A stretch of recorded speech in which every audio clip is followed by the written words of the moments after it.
مفتی صاحب میں یہاں پر ایک سوال پوچھنا چاہوں گا کہ یہ ہمارا ماننا ہے، مسلمز کا ماننا ہے کہ بھئی قرآن جیسا تھا اس وقت ویسا ہی آج ہے. اس کا کیا پروف ہے کہ جیسا قرآن اس وقت تھا ویسا ہی آج ہے ایگزیکٹلی؟ ہم دیکھتے ہیں کہ قرآن کی کاپیز ہیں میوزیمز میں آج بھی. جیسے مثال کے طور پہ ٹرکی کے استانبول شہر کے ٹاپ کاپی میوزیم کے اندر ایک قرآن کی کاپی ہے.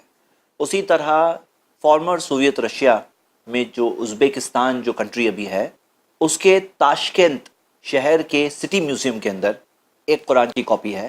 اور یہ کاپیز وہ کاپیاں ہیں جو تھرڈ کیلف آف اسلام عثمان رضی اللہ عنہ، جو نبی صلی اللہ علیہ وسلم کے کمپینینز صحابہ میں سے تھے، انہوں نے وہ کاپیز بنا کر کے بھیجی تھی الگ الگ مسلم سینٹرز میں. ہم دیکھتے ہیں کہ آج ماڈرن جو کئی سارے میتھڈز ہیں ڈیٹنگ کے، جیسے کاربن ڈیٹنگ میتھڈ یا دوسرے میتھڈز کے ذریعے ایزیلی ویریفائی کیا جا سکتا ہے کہ یہ کاپیز کب کی ہے.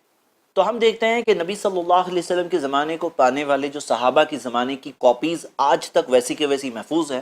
بلکہ ہم دیکھتے ہیں کہ رشین گورنمنٹ نے مسلم کنٹریز سے آنے والے ڈگنیٹریز کو ان کاپیز تاشکند میوزیم میں جو کاپی ہے اس کے ایگزیکٹ ریپلیکاز بنا کر کے ساری مسلم کنٹریز کے ہیڈز جب آئے اور جب ان کے ڈگنیٹریز آئے تو انہیں دے کر گفٹس کے طور پر اس کی کئی سارے ایگزیکٹ ریپلیکاز ورلڈ میں سپریڈ کیے ہیں. تو ہم دیکھتے ہیں کہ ہم ایک ایسے زمانے کی بات کر رہے ہیں. 1400 ایئرز ایک بہت بڑا پیریڈ ہے. اس میں عروج بھی آئے، زوال بھی آئے جی. اس میں حکومتیں بدلی، اس میں ایسا بھی ٹائم آیا کہ جس کے اندر مسلمانوں کو بہت ڈیفیکلٹی سے گزرنا پڑا. سارے اپس اینڈ ڈاؤنز کے باوجود یہ کتاب ویسے کے ویسی پریزروڈ رہتی ہے، جبکہ قرآن میں پہلے سے چیلنج تھا کہ اللہ نے کہا کہ میں اس کتاب کی حفاظت کروں گا. تو یہ بات ایک بہت بڑا میریکل ان اٹ سیلف ہے.